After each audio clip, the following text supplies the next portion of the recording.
台風22号が非常に強い勢力で、9日の未明から朝にかけて伊豆諸島に接近する見込みです。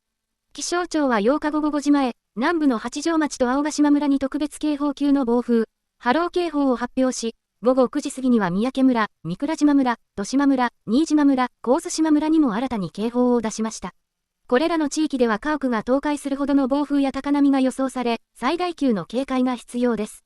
気象庁は、頑丈な建物へ避難し、窓から離れて安全を確保するよう呼びかけています。最新情報をもっと知りたい方は、チャンネル登録をお願いします。